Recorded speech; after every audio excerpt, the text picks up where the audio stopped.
Hi everyone, happy February. So today I'm going to be opening up an Inku Crate box, and I want to thank Inku Crate who sent this to me for free to review. This is something that we always look forward to every month. So this one had sort of a Valentine's Day theme and just general useful cute items.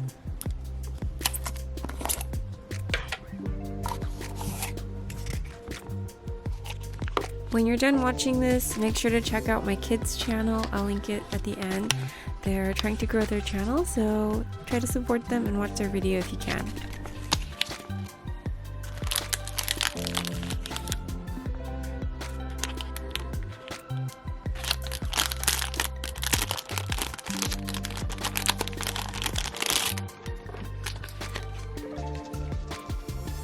This masking tape reminds me of the cute little bear-shaped buns that they have at some of the Asian bakeries. It's just ordinary bread, but for some reason, when it's in a bear shape or cute shape, it just tastes all that much better.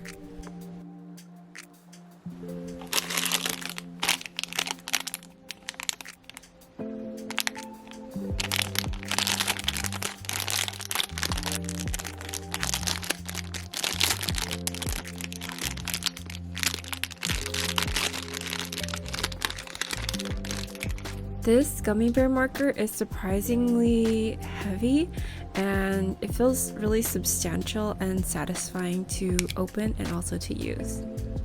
Also, the marker is really pigmented, so I'm excited about this one. I'm sure you guys all know about the Sarasa Clip pen. This is one of my favorite gel pens, and I like how they sent a special Valentine's themed version with the cute little conversation hearts and milk bottles, and looks like there's some lollipops too.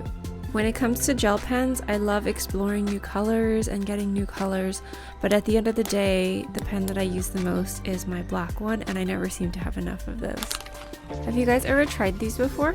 They're kind of like miniature Klondike bites, but they're extra good because they have a higher chocolate to ice cream ratio, and I don't know how they make the chocolate stay so crispy.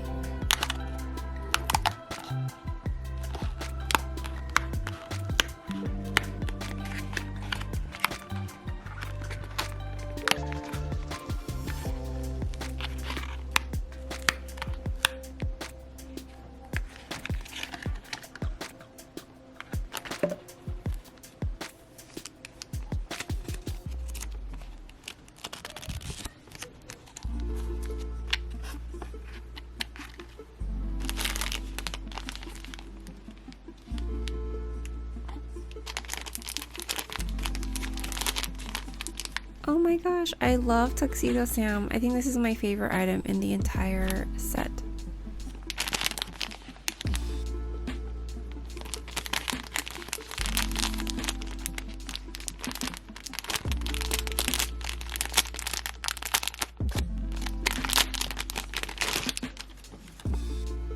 The texture of the bag is so soft and velvety, and I think it came with 4 different choices. You could get Tuxedo Sam, My Melody, Rilakuma, or Korilakuma, and I think I got the best one.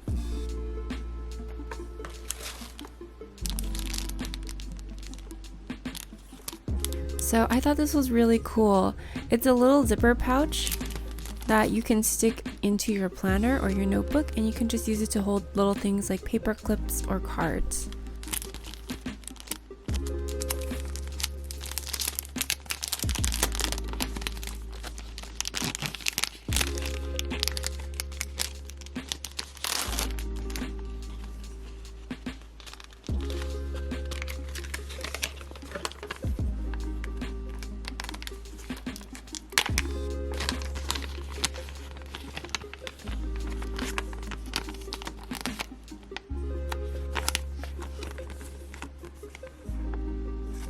So this is the perfect size for the Midori Traveler's Notebook, and depending on the size of your notebook, you may or may not be able to use it.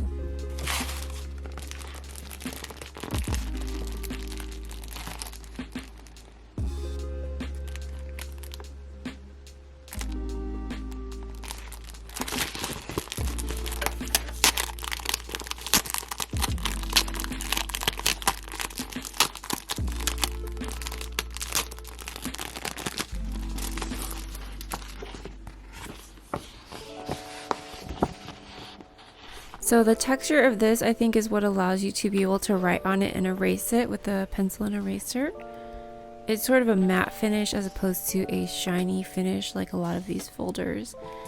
I love how they feature all these old school Hello Kitty items. Leave a comment below if you ever had any of them.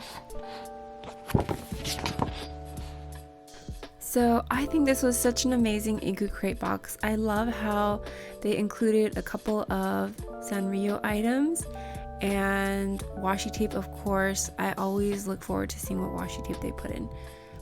When I was living in Japan, it's not something that I ever would have considered purchasing because, you know, if you go to the 100 yen store, you can get a lot of these things like just whenever. But if you don't live in Japan, it's such a nice treat to get a box of fun little goodies. Some people ask me whether I miss living in Japan or not, and the answer is yes, of course I do. I miss the shopping and the food and just everything, honestly. I miss little things like being able to go to Family Mart, the convenience store, which was right next to my house, and just have such an easy meal. But in a way, I think I'm a lot more comfortable being back in the US because I just feel like I belong here. So when I was in Japan, I had just become a stay-at-home mom. I just quit my job, and it was really challenging for me in a lot of ways. And I know that it sounds to some people like a dream to be able to quit your job and become a stay-at-home mom and go and live in Japan. I mean, maybe for some people it sounds like a nightmare, but it's really an amazing opportunity, but it's also really scary at the same time, particularly if you had worked really hard to get to a certain place in your career and then to kind of jump ship and leave that all behind. It was really scary for me because I didn't know if I could ever go back to where I once was. The answer is you can go back.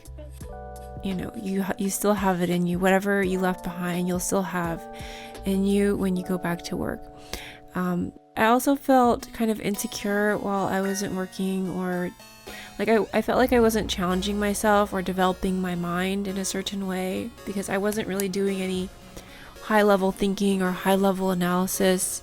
I mean, I tried to listen to podcasts and sort of continue to stimulate my brain so it didn't completely turn to mush, but I didn't feel like I was challenging myself, and I felt like I was kind of taking a step back and just going on a long vacation, which I think is really welcome in so many ways if you've worked for a long time. Having taken, 6 to 7 years off and then going back to work, it was actually really refreshing, and I felt like invigorated and excited about my job again.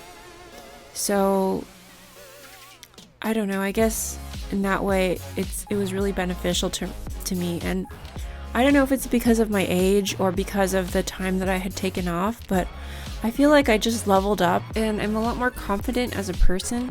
I actually expected just the opposite, but I feel more comfortable and confident in who I am and also in what I do. Even though I took so many years off, I feel like I'm at the next level of my career, having gone back now. I think that some people might say that I wasted my time spending 6 years taking care of my kids at home, but that life experience can't be replicated in any workplace. It wasn't really a loss at all to take that time off. It was actually a great benefit to me. So if you're a woman, if you're thinking of having kids and you're thinking about doing one of those jobs where it'll be easy to just take time off and go back, like something in the medical field, if that's for you, then you should do it. But you also shouldn't be afraid to take a job that you really love or that you feel passionate about, and maybe it'll be scary to quit and take some time off if that's what you want to do when you have kids.